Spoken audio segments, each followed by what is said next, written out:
마태복음 16장 이 내용은 마태복음 내에 사실은 큰 전환점이 이루어지는 장이 바로 16장입니다.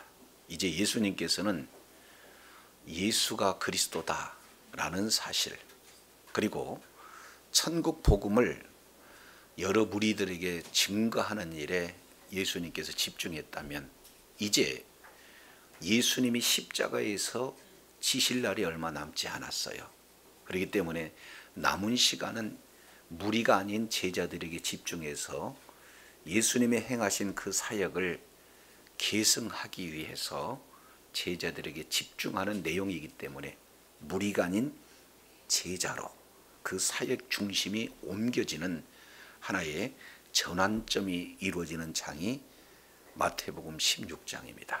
특히 오늘 본문의 내용은 신앙의 그런 어떤 고백의 핵심이 무엇인가, 베드로의 신앙 고백 이 내용과 더불어서 교회가 무엇인가, 그리고 또 교회에게 주어지는 사명이 무엇인가, 이 내용을 아주 구체적으로 말씀을 하고 있어요.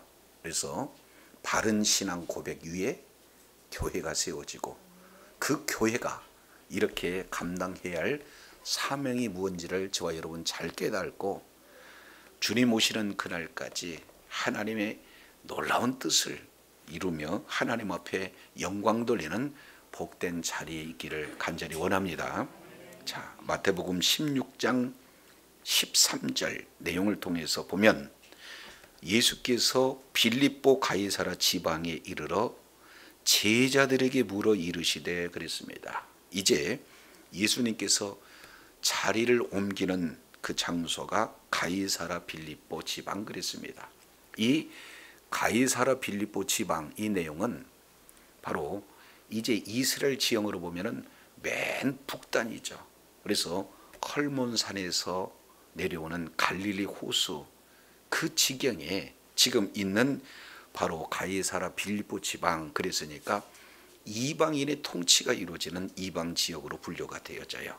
그래서 예수님께서는 이제 제자들과 함께 이방 지역으로 지금 이동을 하셔서 그곳에서 예수님께서 제자들에게 질문하고 있는 장면이 소개가 되고 있습니다. 우리가 이미 이 13절 이 내용을 통해서 조금 더 구체적으로 생각해 봐야 할 내용은, 왜 하필이면 가이사라 빌립보에서 우리 주님께서 질문을 하셨을까, 이 내용을 반드시 우리가 이렇게 염두에 둘 필요가 있어요. 자, 왜 그러냐면 오늘 원문 내용을 통해서 보면은 13절 바로 그러나 라고 하는 이 사실은 원문 내용이 생략되어 있습니다.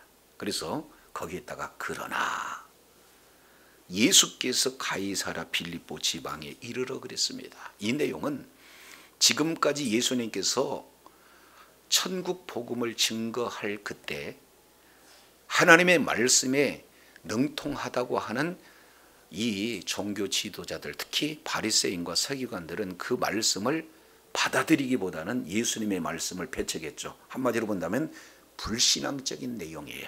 반면 진정한 이런 참신앙의 모습이 무엇인가 하는 내용을 대조하기 위해서 지금까지 16장 1절부터 12절까지의 대비되는 13절의 내용, 이것을 접속사 그러나 이 내용으로 지금 연결을 시키고 있는 장면입니다. 자, 그런데 우리 주님께서 택한 장소는 어디냐? 가이사라 빌립보다, 이 내용이에요. 그러면 이 지형은 사실은 두 가지의 내용이 이렇게 합해진 지명이다, 이렇게 볼 수가 있어요. 그래서 빌립이라고 하는 그 분봉왕과 그리고 로마 황제 가이사라고 하는 이 내용이 이 속에 담겨져 있습니다. 그러니까 분봉왕인 바로 헤롯 빌립이라고 하는 그 자가 이제는 로마 황제 가이사가 자기에게 그 지역을 통치할 수 있도록 맡겨주는 지역을 이제는 지명을 개명해서 황제에게 잘 보이기 위한 내용으로 거기다가 황제를 기념하기 위해서 지명을 뭘로 바꿨어요? 가이사라 빌립보 이렇게 진행이 되어지는 겁니다. 근데 원래 이 지명은 구약 성경에서 쭉 내려오는 내용으로 본다면은 바알갓이라고 하는 지명이에요. 바알갓이라고 하는 뜻은 행운의 바알, 그러니까 바알의 우상 그런 숭배지로 이렇게 되었던 것을 여호수아 11장 17절 내용부터 연결되어지는 단어입니다. 그래서 바알신으로 이렇게 충만한 그런 우상 지역을 이제 신약 성경 이 빌립이라고 하는 분봉왕이 자기 통치를 이렇게 허락했던 로마 황제를 기념하기 위해서 이름을 개명합니다. 그래서 가이사라 빌립보 이렇게 지금 말씀을 하고 있는데, 자 여기에 황제를 기념하기 위해서 이름만 바꾼 게 아니라 그 당시에는 황제를 숭배하는 신으로 숭배하는 그런 상태가 이루어졌어요. 그래서 이제 대리석으로 이렇게 잘 갖춰진 신전을 세워서 황제를 기념하며 동시에 황제를 숭배하게 되어져요. 그래서 그때 판신이라고 하는 우상 숭배를 이렇게 하는 지역이 가이사라 빌립보 지역이다. 지금 이렇게 표현을 하고 있습니다. 자, 그러면은 예수님께서 예수님의 그 제자들에게 가이사라 빌립보 지방으로 이렇게 이동하게 한 그런 내용은 사실은 크게 두 가지 의미가 담겨져 있다가 이렇게 볼 수가 있어요. 첫 번째 내용은 이제 이방 지역이니까 하나님의 말씀을 대적했던 이제 유대 종교 지도자들이 따라오지 못하는 것. 그래서 예수님과 예수님의 제자들이 중요한 그런 결정을 내리는데 방해되지 않는 첫 번째 이유가 있고, 동시에 그곳은 우상 숭배 지역 이 내용에서 이제는 그 우상이 이 세상을 지배하는 것이 아니라 황제가 우상에 지배하는 것이 아니라 진정한 지배자가 누구신가 하는 내용을 제자들에게 질문을 통해서 공개하는 장소가 바로 빌립보, 가이사라 빌립보 지역이다. 지금 이렇게 살펴볼 수 있게 되어집니다. 자, 그러면서 제자들에게 묻는 첫 번째 질문이 뭐냐? 사람들이 인자를 누구라고 하느냐 이렇게 물어봐요. 여기서 인자라고 하는 것은 사람의 아들이라고 하는 그런 뜻이죠. 베나담, 사람의 아들.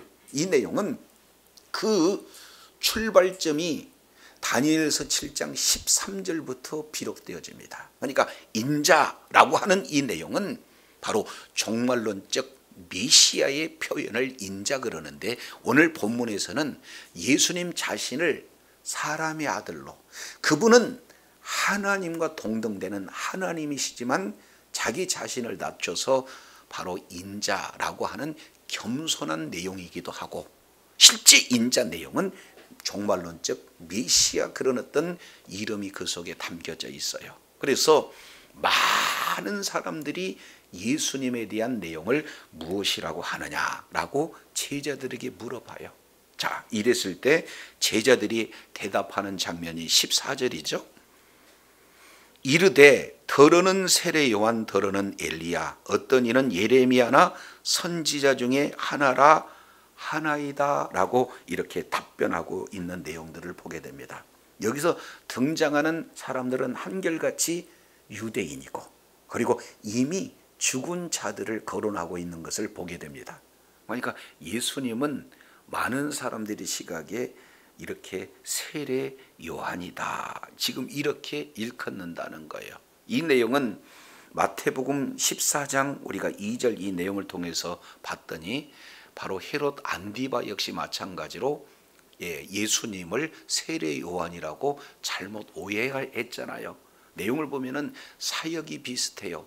행하시는 능력이 비슷해요. 그래서 자기가 세례 요한을 죽였지만 예수님께서 이제 사역하시는 그런 내용을 보고 세례 요한이 부활했다, 이렇게 알고 있었던 자입니다. 자, 두 번째 내용을 통해서 보면은 더러는 엘리야, 지금 이렇게 표현을 하고 있어요. 이 엘리야 이 내용은 이미 말라기 선지자를 통해서 예언을 한 바죠. 그러니까 메시아가 오기 전에 반드시 엘리야 선지자가 올 것이다 라는 그 예언에 근거해서 예수님을 엘리야다 이렇게 그들은 평가하고 있는 그런 내용이에요. 동시에 예레미야 이렇게 얘기하는 것은 예레미야는 잘 알겠지만 눈물의 선지자로 알려져 있지 않습니까? 고난의 선지자예요. 그리고 엘리야의 주 사역은 뭐냐면은 이스라엘 백성들에게 책망하는 그런 사역들이 주 사역이 되어져요.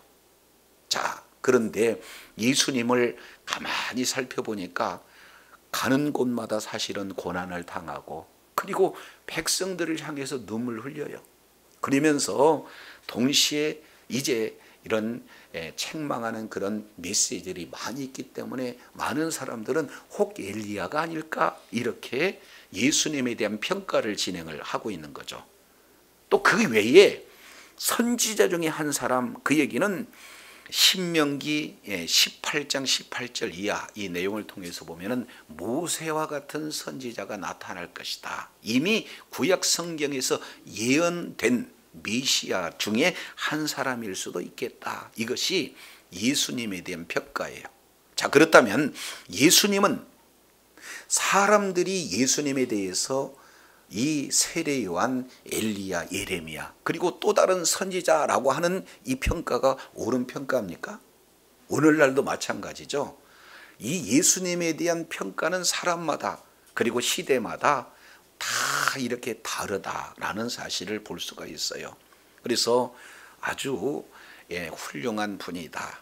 또 성인 중에 한 분이다. 이렇게 평가를 하는 그런 내용은 이 세상에서 예수님을 향한 그런 어떤 평가가 되겠죠. 그런데 그 평가가 옳은 평가가 아니에요.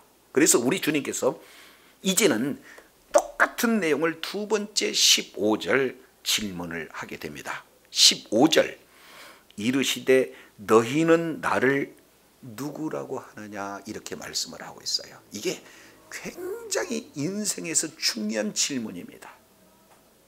인생의 최고의 질문 중에 하나가 뭐예요? 예수님이 누구냐라는 사실을 이제 우리가 바로 알고 바로 고백하는 이런 내용이에요. 자, 그러면 이제 예수님이 약 공생의 3년 정도 진행을 하면서 예수님이 누구시다라는 사실을 간접적으로 제자들에게 다 보여줬어요.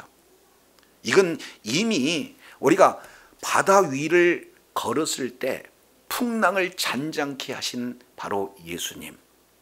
그리고 동시에 뭐라고 얘기해요? 안심하라 내니 두려워하지 말라. 이 용어 속에 보면은 예수님은 메시아다. 예수님은 창조주 하나님이시다 라는 사실을 제자들에게 직접적으로 이렇게 공개를 다 하셨어요.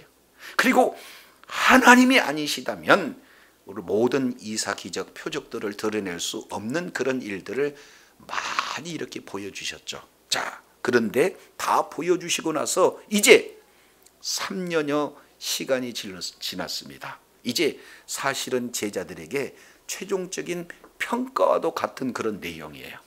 자, 그래서 예수님이 누구신가 이 질문에 대해서 바른 답변이 이루어진다. 그러면은 이제 제자로서의 진정한 출발점이 이루어지는 아주 중요한 내용이고 동시에 예수가 누군가라는 것을 바로 알고 고백되어질 때 여기에 구원의 문제가 달려져 있는 매우 중요한 질문을 우리 주님이 하고 계세요. 그래서 첫 번째 사람들이 인자를 누구라고 하느냐 하는 내용은 사실은 이제 연습 문제다 이렇게 본다면 진정한 참 질문은 어떤 내용이냐? 너희는 나를 누구라고 하느냐? 그래서 예수님의 관심은 세상 사람들의 평가입니까? 아니면 예수님의 진정한 관심은 제자들에 있습니까? 그렇습니다. 제자들에게 있어요. 그래서 오늘 또 저와 여러분에게 질문하는 내용이 뭐냐? 예수님이 과연 누구신가에 대한 바른 신앙 고백. 우리 주님께서 오늘 또 저와 여러분에게 질문하고 계신다는 사실을 잊지 않으시기를 바랍니다. 너희는 나를 누구라고 하느냐 하는 이 내용 매우 중요한 그런 어떤 질문이죠. 이것은 구원론적인 질문이에요. 바로 구원받느냐 아니면 심판에 있느냐. 동시에 바로 예수 그리스도의 제자로서 첫 이런 출발점이 되어지는 이런 아주 위대한 질문이 되어진다. 이렇게 볼 수가 있어요. 자, 이랬을 때 제자들의 대표로 가장 사실은 성격이 급하고 나서기를 좋아하고 그리고 적극적으로 지금 예수님에 대해서 반응하는 시몬 베드로가 이렇게 고백을 하게 되어집니다. 16장 16절 굉장히 중요한 답변을 하게 되죠. 주는 그리스도시요 그리고 살아계신 하나님의 아들이십니다. 이런 고백을 했어요. 한마디로 본다면 100점짜리 이 질문에 대한 답변으로 100점짜리 시험에 사실은 최종 합격되어지는 그런 신앙 고백이 되어진다. 이렇게 볼 수가 있어요. 왜 그러냐면 17절 내용을 보니까 이 고백을 듣고 난 예수님의 반응은 바요나 시몬아 내가 뭐가 있도다? 복이 있도다. 이를 내게 알게 하신 이는 혈육이 아니고 하늘에 계신 내 아버지다. 그만큼 이 답변이 예수님 보시기에 합당한 답변이다 라는 사실을 지금 말씀을 하고 있습니다. 그러면 어떤 답변이기에 이 신앙 고백 속에 어떤 내용이 담겨져 있기에 예수님을 이렇게 흐뭇하게 한 이런 답변의 내용인가? 자, 먼저 보시죠. 주는 일이라고 이렇게 표현했는데 원문 내용을 통해서 보면은 당신은 이라고 표현이 되었어요. 여기서는 당신은 이 내용은 사실은 높임말이에요. 그래서 이렇게 표현합니다. 당신은 그리스도십니다. 이 내용보다 앞에다가 정관사 덜을 집어넣어서 고백하는 내용이에요. 당신은 그 그리스도십니다. 이 고백을 지금 베드로가 하고 있어요. 그래서 그 그리스도다라고 하는 이 내용은 구약 성경 전체 지금까지 하나님께서 세우신 그런 모든 선지자들이 계속해서 가르쳤던 그 선지자를 지금 말씀을 하고 있는 것을 볼 수가 있어요. 그래서 예수님은 누구세요? 그리스도가 아니라 그 그리스도다라는 내용을 지금 말씀을 하고 있습니다. 자, 그러면은 그리스도라고 하는 이 내용은 기름 부음을 받은 자라는 뜻이죠. 하나님께서 하나님의 일을 함에 있어서 그냥 하는 게 아니라 하나님께서 택한 자에게 기름을 부어서 하나님의 일을 수행하는 자가 바로 그리스도인데, 구약 성경 대표적인 기름 부음 받은 세 부류의 사람이 있죠. 하나는 왕, 또 하나는 선지자, 또 하나는 제사장. 각각 우리 주님께서 불러서 그에게 기름을 부어서 왕으로, 선지자로, 그리고 제사장으로 하나님께서 쓰시는 그런 어떤 사람들을 이렇게 일컬어서 그리스도 이렇게 표현하는 거죠. 그래서 이 그리스도를 히브리어로 바꾸게 되어지면 메시아예요. 그러니까 메시아를 한자어로 바꾸면 구원자가 되어지는 겁니다. 그래서 구약 성경에서 계속해서 오리라 한 그 메시아 그리스도, 지금까지는 왕, 제사자, 선지자 각각 기름을 부었지만 삼중직 이 세 가지를 하나로 기름 부어 세운 분이 바로 당신 그 그리스도입니다 라는 이 고백을 누가 하게 되어지는 거예요? 베드로가 지금 하게 되어지는 거예요. 자, 그래서 이제 마태복음, 마가복음, 그리고 누가복음, 이 요한복음 전체 이 고백이 사실은 다 나왔는데 마태복음만 한 가지 더 내용을 이렇게 표현을 하고 있어요. 그 그리스도에다가 더해서 살아계신 하나님의 아들입니다. 지금 이렇게 표현하고 있습니다. 여기서 살아계신 하나님이라는 이 표현은 우리가 이미 13절 이 내용을 통해서 봤더니 로마 황제의 신상을 세워서 이제 로마 황제의 그 신전에서 황제 숭배 사상을 하고 있는, 예전부터 바알 이제 신을 숭배했던, 그리고 현재는 황제를 숭배했던, 그리고 판이라고 하는 이 신을 숭배하고 있는 그 시대는 바로 그들이 세상을 이끌어가는 것이 아니라는 거예요. 그들은 이제 우상에 불과하고 죽은 신에 불과하고 실제 영원토록 살아계시는 분은 누구시냐? 하나님이시다. 그런 하나님의 아들이다, 이렇게 표현하고 있는 내용을 베드로가 지금 고백하고 있다, 그 말이에요. 그 얘기는 모든 신은 우상이고 모든 신은 죽은 바로 그런 어떤 신이고 실제 살아계신 신, 유일한 신, 그분이 누구예요? 예수님이시다. 그 하나님과 동등한 신이다. 그분이 바로 하나님이시다 라는 사실을 베드로가 고백하고 있어요. 자, 주는 그 그리스도시요 살아계신 하나님의 아들이십니다. 이 고백이 바로 예수님께서 그토록 이제 기뻐하시는 100점짜리 신앙 고백이 되어져요. 이 고백은 저와 여러분이 고백해야 할 내용인 줄로 깨달으시길 바랍니다. 그러니까 예수님이 누구신지 바로 알아야 되고, 그리고 예수님을 바로 알고 바로 믿는 믿음을 가져야 돼요. 자, 이 내용을 요한복음 20장 31절 이 내용을 통해서 보면은 사도 요한이 요한복음을 기록하는 목적을 이렇게 해요. 오직 이것을 기록하면 너희로 예수께서 하나님의 아들 그리스도이심을 믿게 하려 함이요 또 너희로 믿고 그의 이름을 힘입어 생명을 얻게 하려 함이라. 믿게, 얻게. 무엇을 믿느냐? 예수님이 누구신가를 바로 알고 믿는 거예요. 이 내용은 예수님은 누구냐? 하나님의 아들이시다. 예수님은 누구냐? 그리스도다 라는 사실을 바로 알고 믿는 거죠. 그런 믿는 믿음을 가지게 되어지면은 우리 하나님께서 무엇을 허락하신 거예요? 영원한 생명, 영생을 허락하시는 겁니다.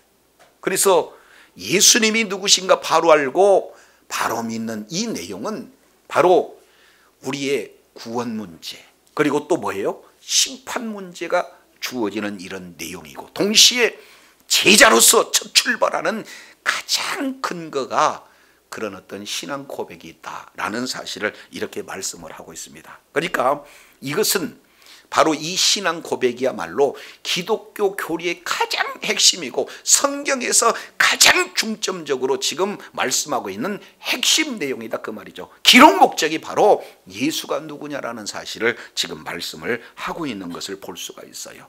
자, 이런 신앙 고백이 저와 여러분의 고백되어지기를 원합니다. 단순하게 교회에 나온다고 해서 구원받는 게 아니에요. 예수님이 누구신지 바로 알고 예수 그리스도를 믿는 믿음이 바로 알고 고백되어졌을 때 우리 주님께서는 이런 표현을 하고 있어요. 크게 세 가지의 내용을 이렇게 말씀을 하고 있습니다. 17절 내용을 통해서 보니까 예수께서 대답하여 이르시되 바요나 시몬아 내가 뭐가 있도다? 복이 있도다, 이렇게 얘기하고 있어요.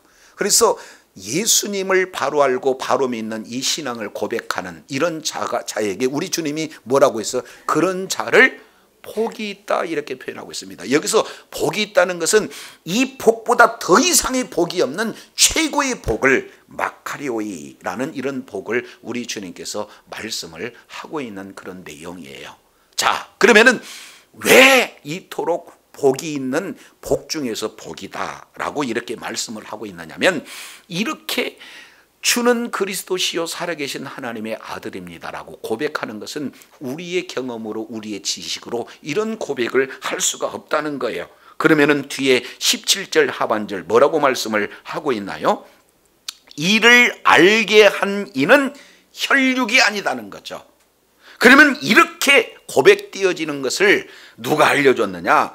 하늘에 계신 내 아버지께서 이 일을 알려줬다. 여기서 알려주다 하는 또 다른 표현은 계시한 거예요. 지금까지는 덮여서 감추어져 있는 이런 내용인데 우리 주님께서 덮여져 있는 것을 뭐예요?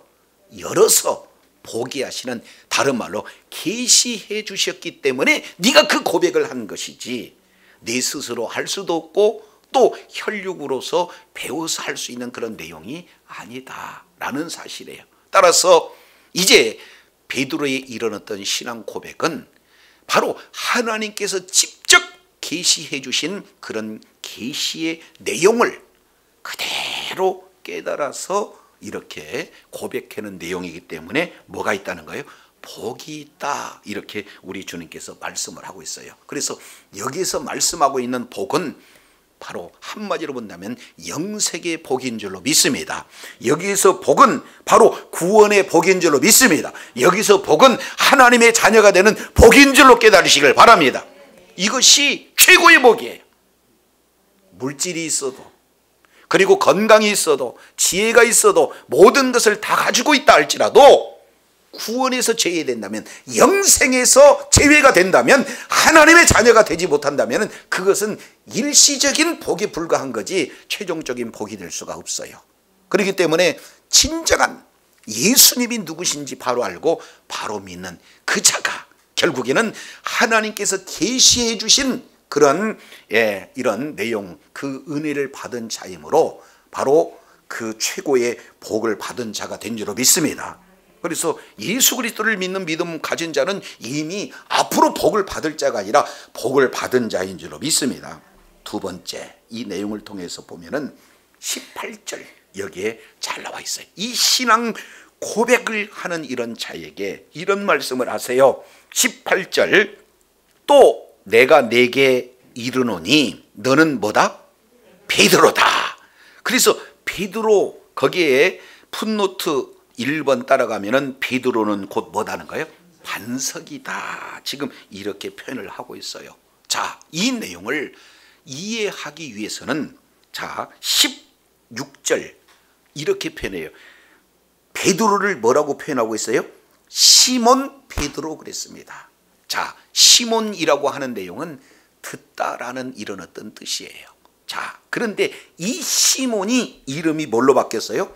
베드로로 바뀌었어요. 자, 요거 머릿속에 기억하시고 우리 잠깐 요한복음 1장을 우리 한번 펴보도록 하겠습니다. 요한복음 1장 이 내용을 통해서 보면은 베드로가 예수님을 처음 만났을 때 예수님께서 베드로에게 말씀하시는 아주 중요한 내용이 소개가 되고 있어요.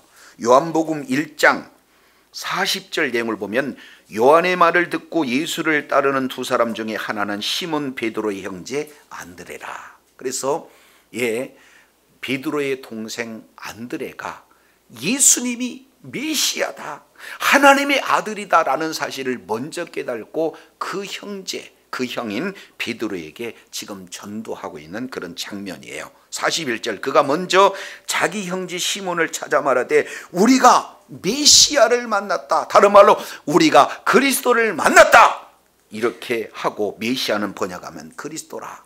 아주 잘 이렇게 설명을 해주고 있습니다. 자, 그래서 41장 42절 데리고 그랬어요. 끝까지 자기 형 베드로를 데리고 어디로 갔습니까? 예수님에게 갔어요. 그러니까 예수님을 내가 바로 알고 예수님께 바로 인도했던 이 안드레의 전도, 이 내용을 이렇게 예수님은 바라보시고 딱 보자마자 이렇게 얘기해요. 내가 무슨 아들? 요한의 아들. 그래서 파요나라고 하는, 바라고 하는 것은 아들이라는 뜻이에요. 그러니까 요나의 아들이나 바로 바요나나 요한의 아들이나 똑같아요. 그래서 내가 요한의 아들 시몬이니 장차 뭐라고 하리라? 게바라고 하리라. 이 게바를 번역하면 뭐예요? 베드로, 페트로스, 반석이라는 뜻을 가진 내용이에요. 그러면은 우리가 성경에서 이 하나님을 만난 이전 그리고 하나님을 만난 이후에 가장 그 핵심적인 내용이 뭐냐면은 이름이 바뀌어지는 겁니다. 우리가 잘 알겠지만 아브람을 이제는 뭐예요? 아브라함으로 이름을 바꿔요. 오늘 보니까 시몬을 뭘로 바꿉니까? 게바로 바꿔요. 다른 말로 페트로스, 반석으로 우리 주님께서 바꾸는데 여기에 한 글자가 있어요. 내용을 보니까 뭐라고 표현해요? 장차 뭐예요? 지금은 시몬이지만 앞으로는 내가 게바가 될 것이다. 그러면은 언제 게바가 되느냐? 오늘 내용을 보니까 뭐가 되는 거예요? 주는 그리스도시요 살아계신 하나님의 아들입니다 라고 고백하기 이전까지는 시몬이었지만 그 신앙이 고백이 바로 진행되었을 때 이제는 너는 시몬이 아니라 뭐다? 베드로다, 게바다. 그래서 이제는 요동치 않는 믿음, 반석과 같은 믿음, 바로 진리가 무엇이니 무엇이다 아니다 이것을 혼돈하는 그런 자가 아니라 이제는 반석 위에서 굳건히 서서 결국에는 이제 교회의 초석이 되어지는 하나님께 쓰시는 그런 존재로 완전히 바로 그 신앙 고백으로 바뀌어지는 줄로 깨달으시를 바랍니다.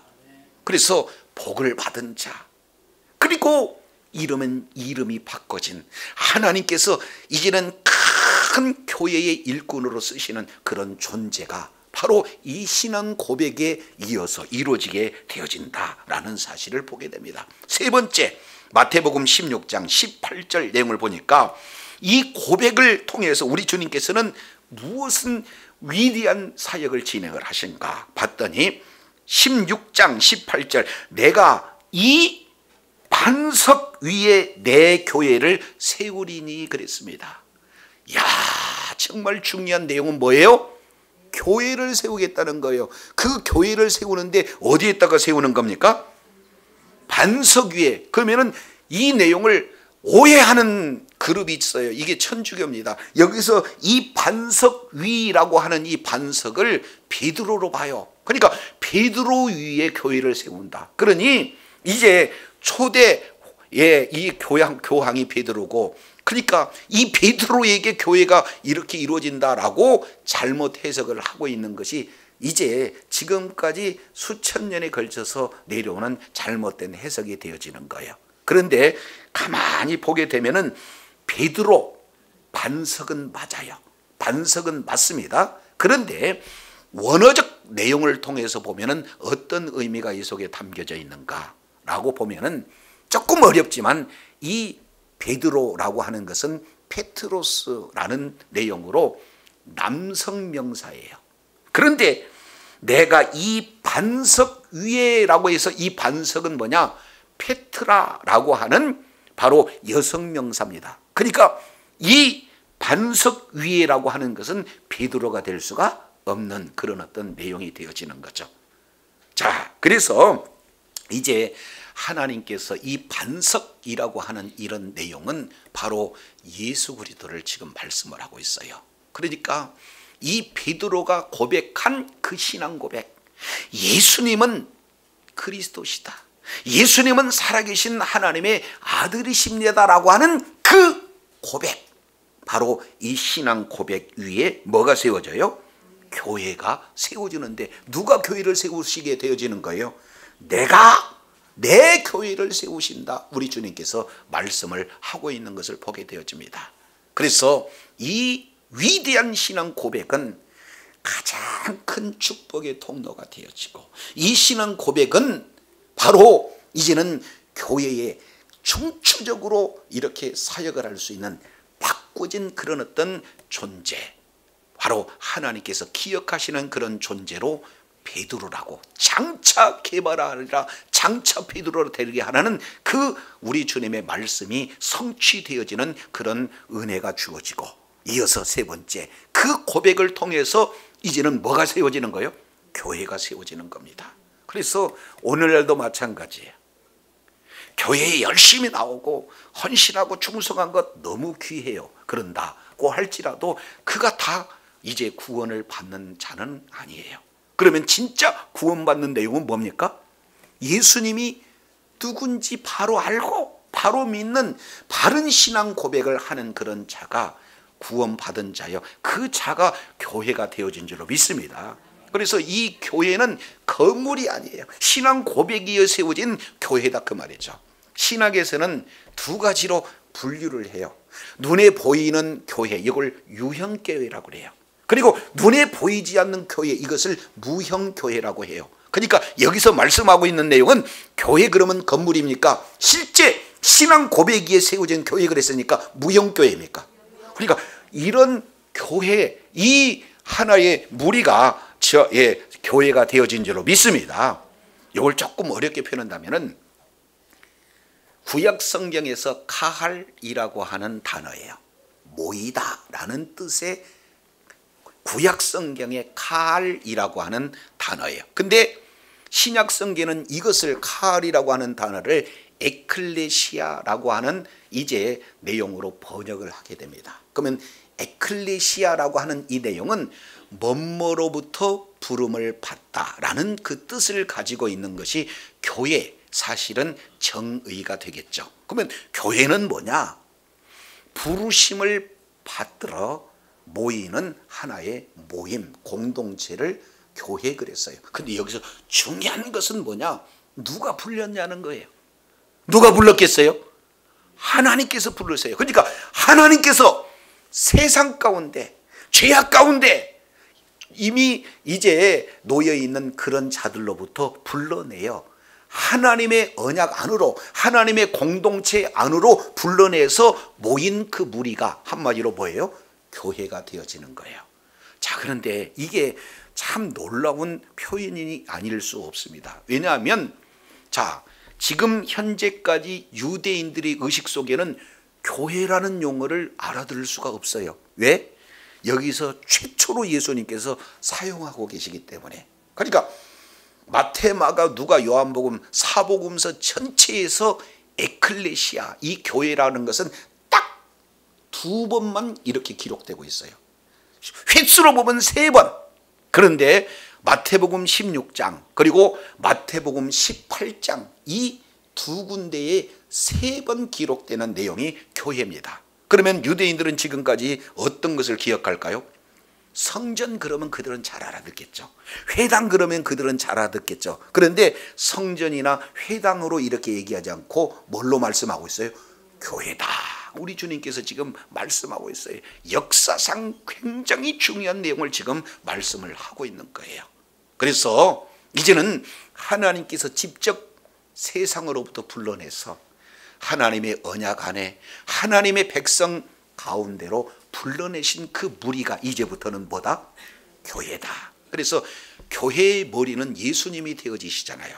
그래서 이제는 내가 교회를 세우고 내가 교회를 지키고 내가 교회를 이끌어가는 주체가 바로 나다라는 이 내용을 우리 주님이 분명히 지금 말씀을 하고 있습니다. 자, 그러면은 오늘 내용을 보니까 교회의 설립자가 누가 되어지는 겁니까?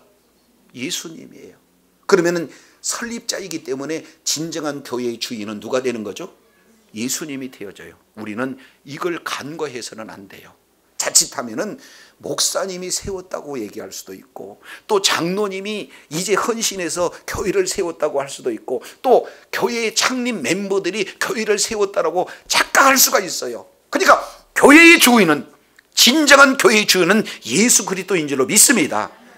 그래서 예수님의 교회를 우리는 잠깐 섬기는 도구일 뿐 진정한 교회의 주인은 예수님이시다라는 사실을 분명히 우리 주님께서 말씀을 하고 계시다는 거예요. 그렇기 때문에 이제 이 세상의 어떤 권력도 이 세상의 어떤 정치 세력도 교회를 흔들 수는 있어도 예수님의 교회를 이제 무너뜨릴 수 있는 어떤 세력도 없다는 사실을 기억하시 바랍니다.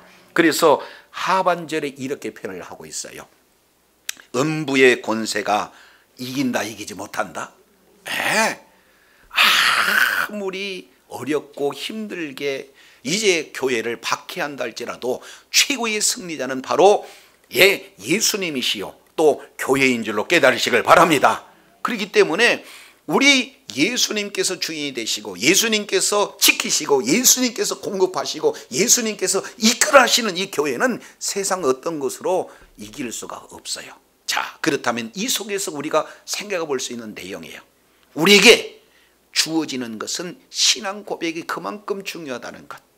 신앙 고백하는 그 자에게 최고의 복이 주어지고 그리고 이제는 하나님께서 이름을 바뀌었다는 것은 완전히 인격을 바꾼 것이고 존재를 바꾸는 그런 내용이에요. 이제 우리가 이 예수 그리스도를 믿는 믿음으로 말미암아 아브라함이 아브라함으로 바뀌고 이제 야곱이 이스라엘로 바뀌고 우리는 이제 사실은 이 사탄의 종에서 하나님의 자녀가 되는 신분이 완전히 바뀌어지는 성도로 되어지는 줄로 믿습니다. 이런 신앙 고백을 하는 자를 통해서 하나님께서 하나님의 교회를, 예수님의 교회를 우리 주님께서 세우시는데 중추적으로 사용하고 계시다는 사실을 기억하시기 바랍니다.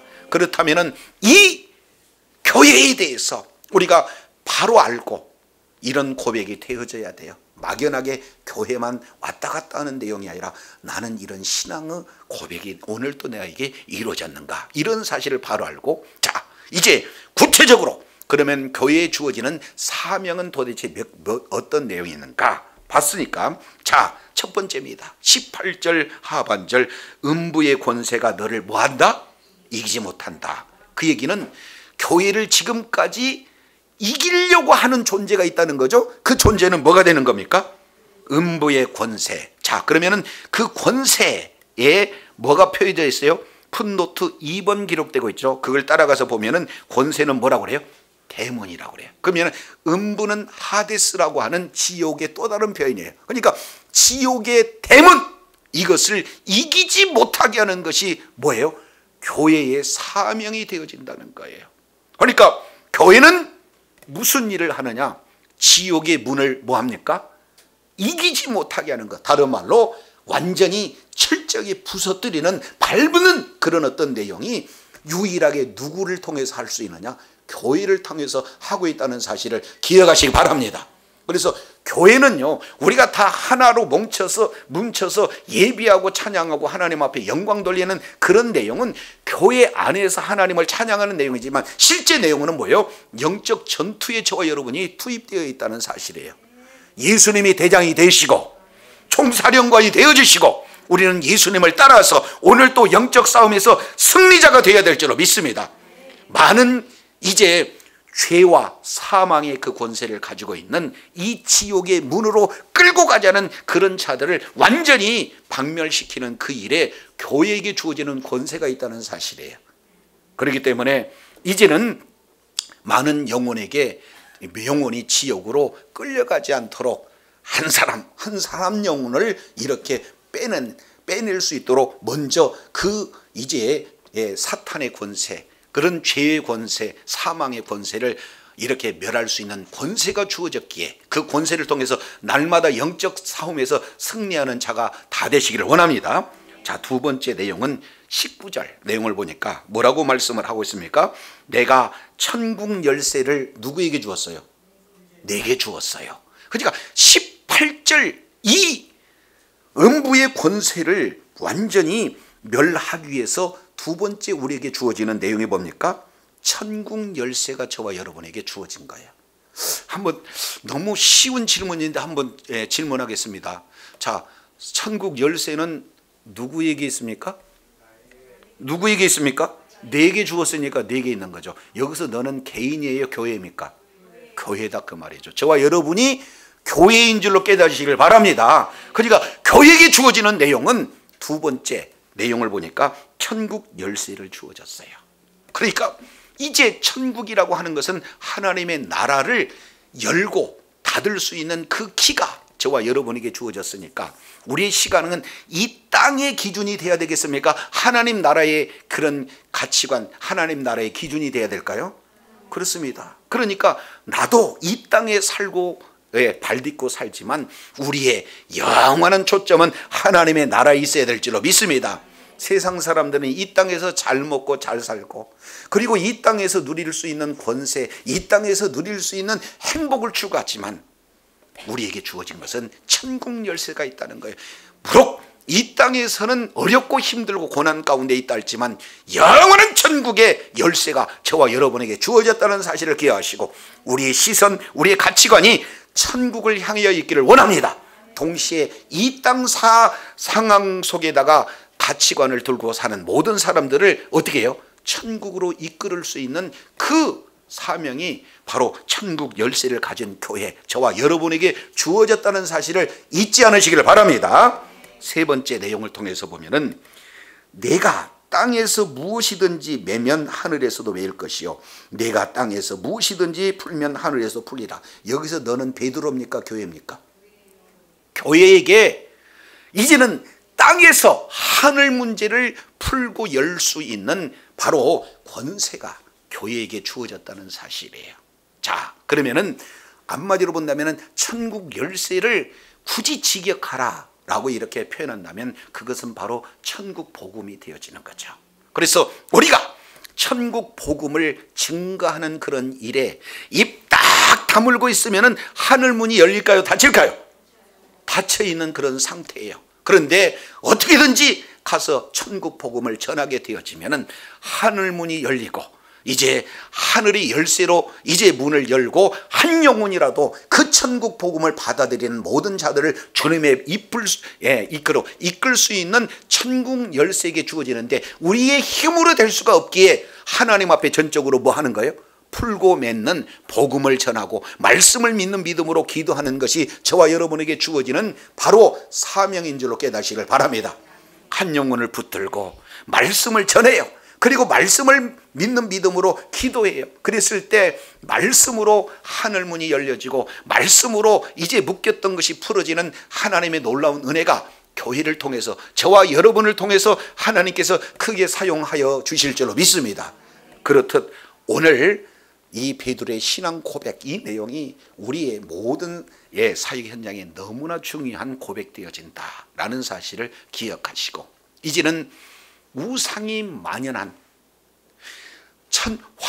황제를 신으로 숭배하는 판신이라고 하는 이런 우상에 매여 있는 바알이라고 하는 우상에 매여 있는 이 세상 속에서 우리 주님은 제자들을 이끌어 가세요. 그리고 진짜 참신이 누구냐라는 사실을 우리 주님께서 지금까지 가르쳐서 보여줬다면 이제 우리 주님께서는 최종적으로 질문을 했어요. 너희는 나를 누구라고 하느냐?